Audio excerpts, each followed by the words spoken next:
MZTV. Yes, I've been wearing these sunglasses all through this series on Clyde Pilkington's video. Everything I thought I knew or didn't know or once knew or things I misunderstood about prophecy. I gotta remind you, I found these things on the sidewalk.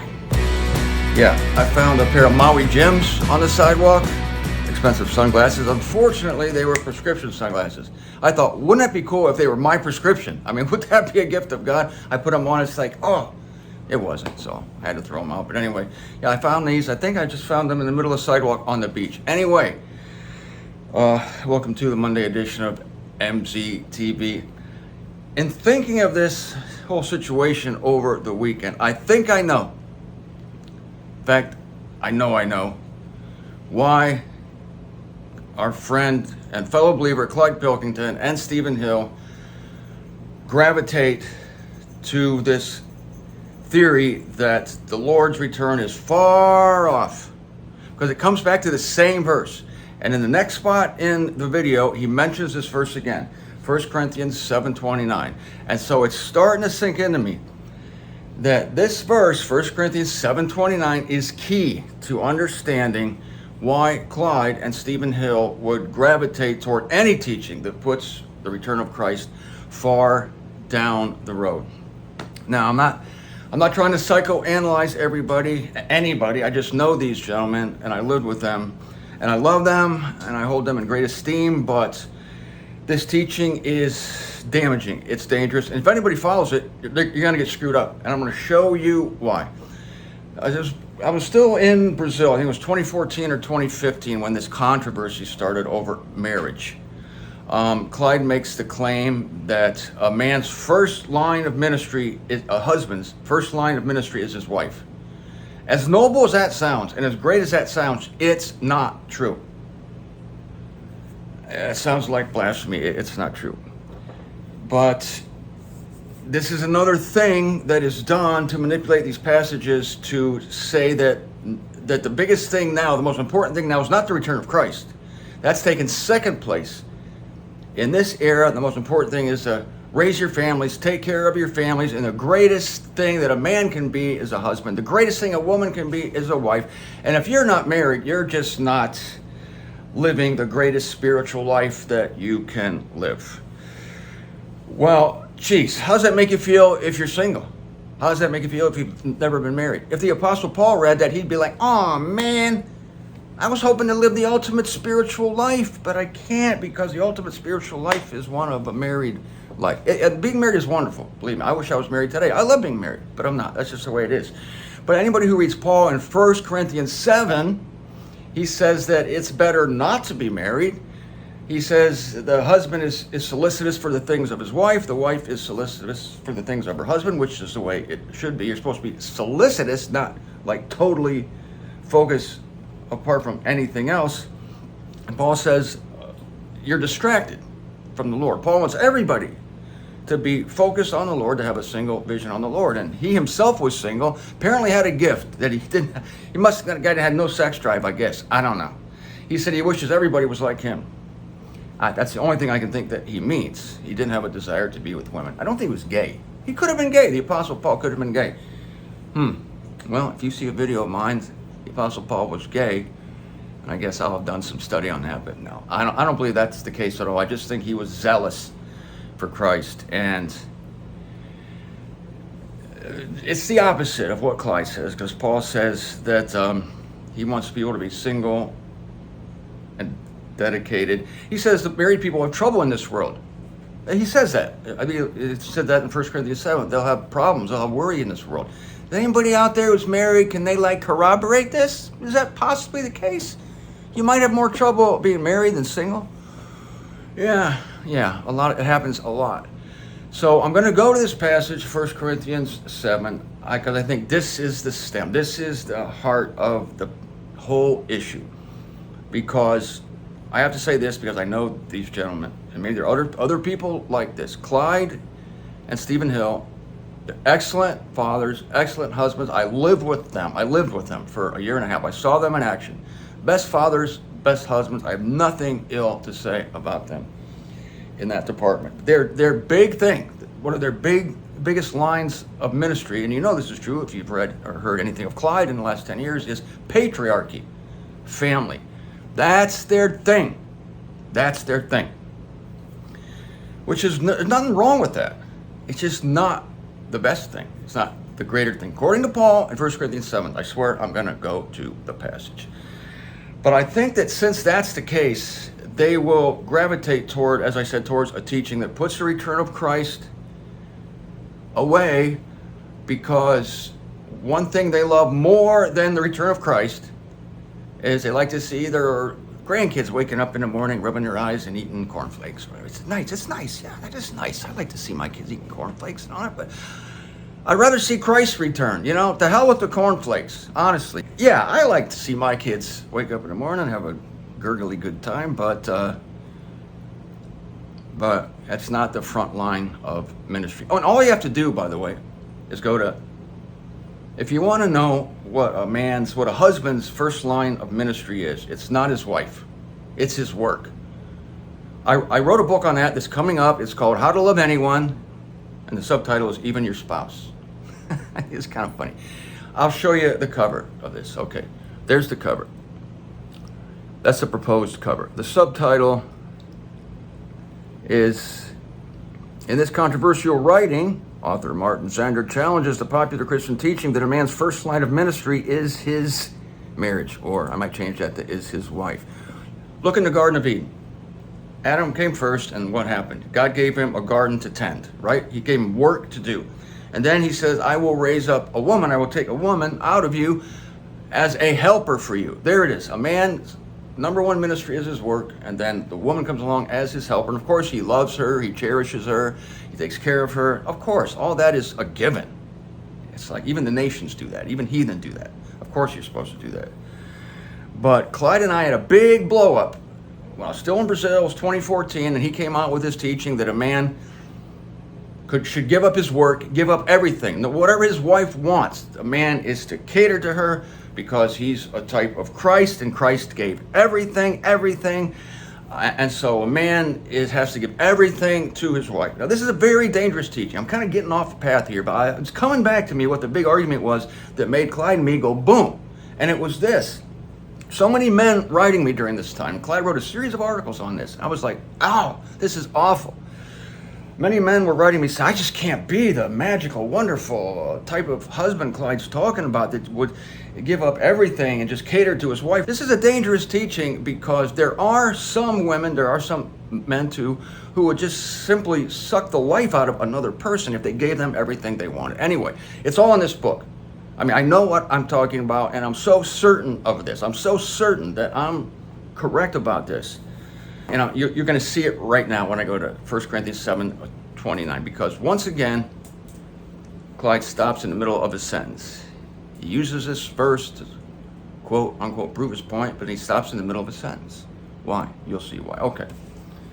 A lot of background there. When's that book coming out? The issue with all the books right now is a supply chain issue with paper. The printers that we've been using, they don't have the right paper because of the scam. So, you know, we're working on that, and I got the books lined up. So as soon as these printers get the right paper, then we'll get the books to you, including How to Love Anyone, Even Your Wife. The whole controversy is laid out there. And boy, when I went against Clyde's teaching on husbands and wives, I mean, that blew things up. We will still talk to each other. We're not against that, but this was his baby. This was his pet teaching, and like I knew men were being condemned by it, and I knew it was unscriptural, and I knew he was making false analogy from Ephesians chapter 5. Husbands, love your wives according as Christ loves the ecclesia. I explain it all in the book. All right. In his video, What I Thought I Knew About Prophecy, Clyde quotes this. I've heard him quote this many times. This is Paul, 1 Corinthians 7:29. Now this I am averring, brethren. Aver. It's a strange word, a concordant word. It means to state forcefully. It's more than just saying. This I'm saying. No. If Paul wanted to say that, he would have said this I'm saying. But he said this I'm averring. That the era is limited. Okay, the era is limited. What Clyde believes, and Stephen Hill, and probably Charles Welch, who 100 years ago came up with this wacko teaching, is that the era Paul is talking about there, the era is limited. Remember I told you on Friday, it means it's wrapping up. The era is wrapping up. It's coming to a conclusion. It's starting to end. They think that the era we're living in now is not the era that Paul's referencing in 1 Corinthians 7:29. We're in a different era now than Paul was in then. Paul says there the era is limited. Clyde now believes that the era is unlimited. In fact, he has written that in black and white, in print. He has said the era is unlimited, directly opposing what Paul says in 1 Corinthians 7:29. But the reason Clyde thinks he can get away with it is because, well, it's a different era. Paul was in an old era, and he was the era before Acts 28:28. Remember, I said that's how I'm going to say it from now on. Acts 28:28. Oh. So the era of that old day went until Acts 28:28, and now we have a new era. In that era, Paul makes recommendations that he would not make in this era. See, they're cutting Paul from himself. We're supposed to correctly cut the word of truth. We're supposed to distinguish and cut Paul's gospel from the circumcision gospel, but we're not supposed to cut Paul from himself. That's a scriptural crime, and it leads to wacko teachings like this one. And it leads to people living lives and having marriages different than the ones Paul would wish them to have.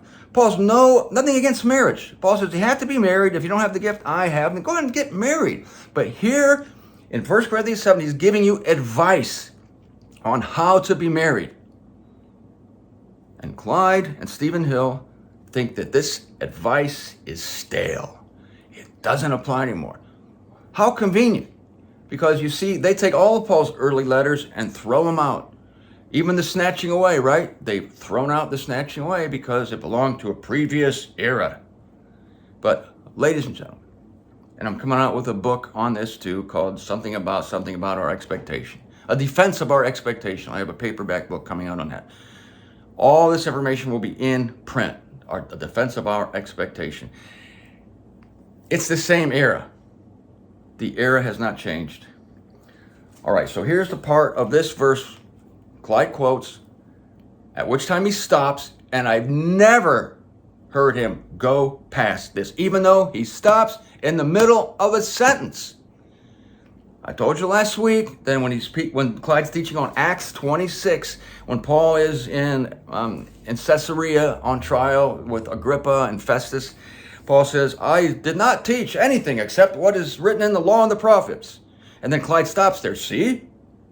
Paul hasn't taught anything until now concerning anything except what's in the law and the prophets, which is wrong. I explain that to you. But he stops. He stops in the middle of a sentence. Paul continues to say, I remind you, I have not taught anything except what was written in the law and the prophets concerning impending events. Gee, that part's kind of important. That's the context. I didn't say anything in the law. It's not in the law. It's not in the prophets. Concerning things that were prophesied to happen in the future. Paul's not there to testify concerning the truths of the body of Christ. To say that there were no truths for the body of Christ, no secrets for the body of Christ, before Acts 28:28 is ludicrous. Clyde even contradicted himself, I remind you, when he said, yes, there are some secrets Paul reveals before Acts 28:28. There are? Well, how the hell then can that be? Can he say at the same time that Paul stated to never say anything except the law and the prophets? All right. The era is limited. Furthermore, those having wives may be as not having them. There's the big controversial passage. This is Paul, 1 Corinthians 7:29. The era is limited. Therefore, Paul says, those having wives should be as not having them. Clyde sees this. Again, he stops. It's the middle of a sentence. Doesn't matter. He stops here because it suits him. He thinks that what Paul is saying is now you're not supposed to pay attention to your wife. He's recommending in this old era not to be married because you're gonna have problems in this life. He wants people to be centered on Christ. And Clyde even said in this tape, I can't believe he said it, but I've heard him say it many times. He said, If anyone would take, I swear to God, I am quoting him. If anyone would take Paul's advice here, those having wives be as not having them, well, they wouldn't be married very long if they took that advice. As if Paul would give advice during any era of a way to treat your wife that would soon lead to divorce. Like, would Paul ever do that? Would Paul give advice that would cause a man to lose his wife? Clyde suggests that if any man follows this advice, he's not going to be married for long. Even if what Clyde is stating is true, that this was a dinosaur era, that we're not in the same era, that's not what Paul is saying. But if he would not give bad advice to husbands during any era that would cause problem. Now let me read to you what follows. You never hear this from Clyde. You'll never hear this from Clyde. 1 Corinthians 7:29. I'm going to keep reading to the end of the verse, which Clyde never does. This I am averring, brethren, the era is limited, that furthermore, those also having wives may be as not having them, and those lamenting as not lamenting, and those rejoicing as not rejoicing, and those buying as not retaining, and those using this world as not using it up. For the fashion of this world is passing by. Ladies and gentlemen, this is truth for then, and it's truth for now. This era is passing by. The chiefs of this eon, Paul says, are being discarded. But look, if Clyde is going to say that, well, this is not, I'm going to show you how he says we should do with our families today. It's totally wrong. I'm going to show it to you. If this is true, that this belongs to a previous era, then so does this. When Paul says, let those who are lamenting be as not lamenting, those rejoicing as not rejoicing, and those buying things as not retaining, and those using this world as not using it up. For the fashion of this world is passing by. It should be evident to anyone with no bias or not trying to prove some thing that caters to their own specialty, to their own whim, that what Paul is saying is you hold loosely to everything in this life. You hold loosely. Paul says you don't stop buying things, but you buy them, but you don't like strangle them. You don't buy things and then just like, that's your whole thing. You can use the world, but don't use it up. In other words, don't just suck dry the pleasures of this life. Paul's not crazy. He's, okay, use the world. You're in the world. I understand it. So use it, but don't use it up. He says, buy stuff, sell stuff. That's the part of the world. He says, but don't retain it. In other words, have the mindset that you're holding it loosely. I mean, that's the whole point of this passage. Hold it loosely. This includes husbands and wives. This is timeless advice. You hold loose. I've always done this. I knew that my wife was a gift, and my kids are a gift to me. And always knew it was temporary. Always knew they belonged to God. And so I didn't possess them like they were mine. And God, you can't have them. I know better than you do. I'll raise them the way I want. I knew they could be taken away anytime. I knew the children were a gift. A wife was a gift. And I know that everything I had was a gift. You know, my running shoes were a gift. The kitchen we cooked our food in was a gift. The pots and pans, everything's a gift. But I also know they can all go away. They can all go away. And so if you're holding desperately and you're sucking the pulp out of this world, then you're living and dying by the world. If you live by the world, you die by the world. If you put all your eggs in this basket down here, then when this basket falls, you're going to fall. It's so easy to see what Paul is teaching. But why does Clyde never go past those having wives as though not having? Why? Because these other things, it would be like saying, okay, so if those having wives be as not having, by the way, this includes wives having husbands. It works both ways. Let those wives having husbands be as not having them. In other words, don't strangle your partner to death. This is actually good advice for any marriage, any relationship. Don't strangle your partner. Don't make them your entire world so that you're jealous and you don't want them to have any happiness apart from you. You just grab onto them and you don't give them any freedom. You check their phone, you check their computer. You want to see where they're going, who their acquaintances are, because you're just desperately holding on to them, because if you don't have them, then you can never be happy again. You know, it's the same thing with cars. People love cars. Remember when Oprah gave all those people those cars? Those ladies are going out, most of them were women, sorry, no offense to women, but they get a little emotional about these things. You get a car, you get a car, you get a car. I just watched that video recently. Somebody sent it to me, and these women are all out there like, oh, they're like jumping on the car. Oh God, my car! I get a car. They would never put the camera on me because I would be like, oh geez, how much is this gonna cost me in taxes? I didn't really want this color. Like, oh, this isn't. How much does it cost to replace the carburetor in this thing? You know, it's just sick. That's what Paul means not to do. If you win a car, just I won a car. That's it. Just don't hang on to it. But so you see, if Clyde is saying that the era that includes husbands not being as not having wives, then he must, to be consistent, if he read on in this passage, which he never does, he have to be consistent.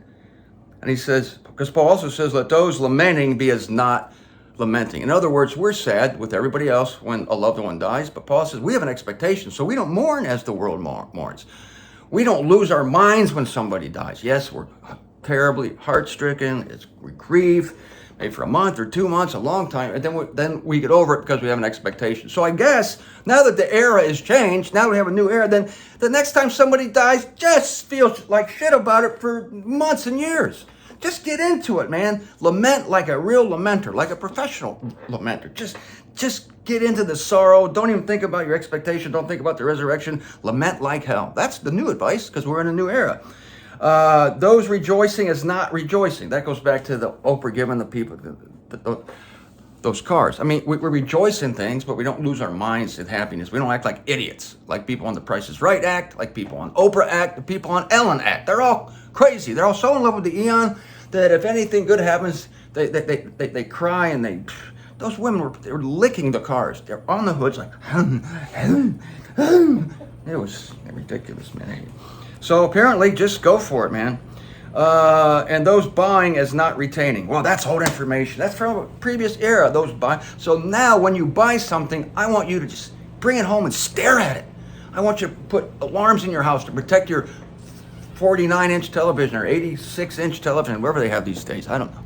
I'd show you my TV, but I'm embarrassed. It's very small. It's the size of a postage stamp over there. But yeah, so no, it's a new era. Don't listen to Paul. No, when you buy stuff, retain it, baby. Grasp onto it. And go to Amazon.com and order more of it. And those using this world is not using it up. Use the world, but don't use it up. Nope. Old advice. You're still following that advice? Get with the beat, man. We're in a new era. Now, just use up the world, man. Just get a big straw. It's like, it's all about the world now. All about the world. You see why Clyde can't go to read the rest of the verse, and he never does? He stops at marriage, because that's his thing. That's his prime thing, is patriarchy. And he loves it, and he wants it to keep going on and on. He wants his grandchildren to have children, and them to have children, and them to have children. And he loves that more than longing for the coming of Christ. That's a terrible accusation to make, but I don't know what else to say. I don't know what else to say about somebody who uses shitty proof to extend the era that is illicit in order to put the return of Christ far, far off. I think it's comforting to them that the return of Christ is far, far off. I don't have any other things. Okay, I'm going to end this show by reading a newsletter I wrote, and this is in the book, A Defense of Our Expectation. It's from ZWTF 4.19. Let me see what year this was. Hang on. I was in Brazil. I think it was 2015. Yeah, May 6, 2015. This is when the big controversy started, and Clyde, things were never the same between Clyde and me after that. I didn't separate from him. He separated from me. He said, that's it, and that's it. And that's when he came out with this Acts 28:28 thing. I've never said this before to anyone. I'll make this public now. I hope I'm not betraying a conversation, like I actually am, I guess, between Clyde and me. But see, he always believed the Acts 28:28 thing. He always didn't believe in the snatching away. And I never noticed, but at all the conference, he never talked about snatching away.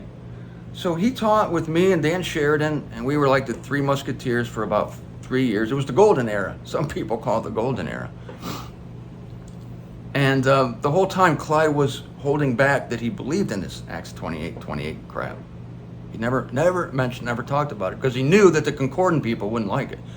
The people who relied on, who loved the snatching away, loved the return of Christ, he knew that they wouldn't like it, so he kept it to himself.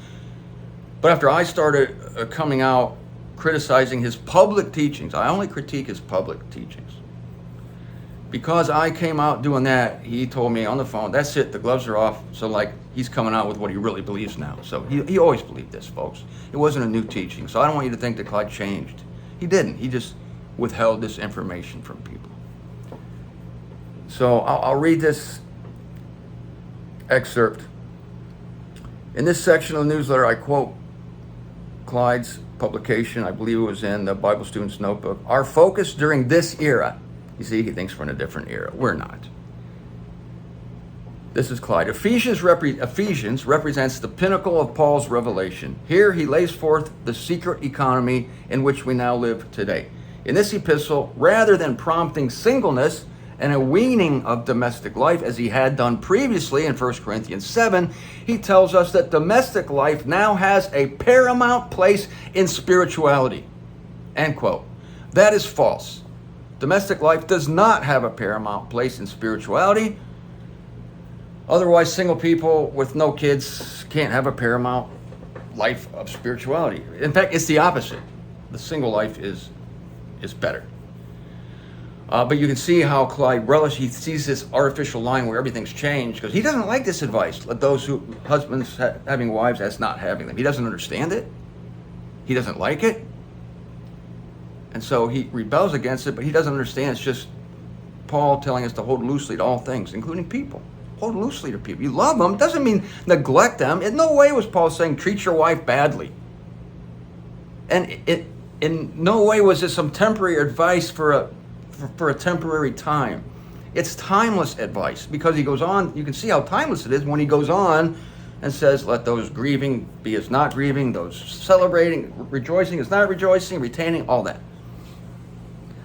So this is my writing now, following that paragraph I just read. I say this in ZWTF 4.19. Clyde assumes that with the supposed epic change in eras, singleness is no longer ideal, and domestic life now has a paramount place in spirituality.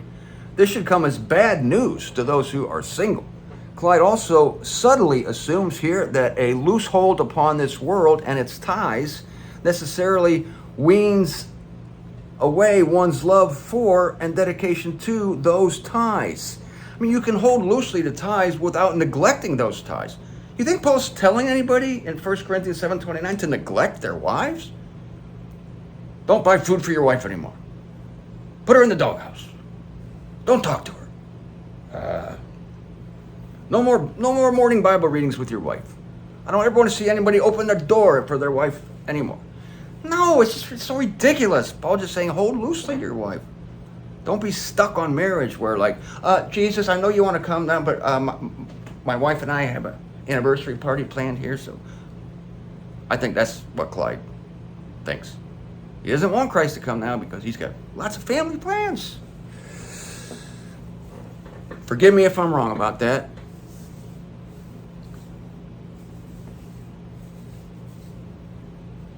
Stephen Hill makes the same mistaken assumption, writing in volume 487 of Bible Student's Notebook. Wait to hear this. Here's Stephen Hill writing in volume 487 of Bible Student's Notebook, and I quote, when Paul instructed married believers to live as though they were not married and unmarried believers to remain single as he was, it was because he believed, Paul did, that Christ would be returning very soon.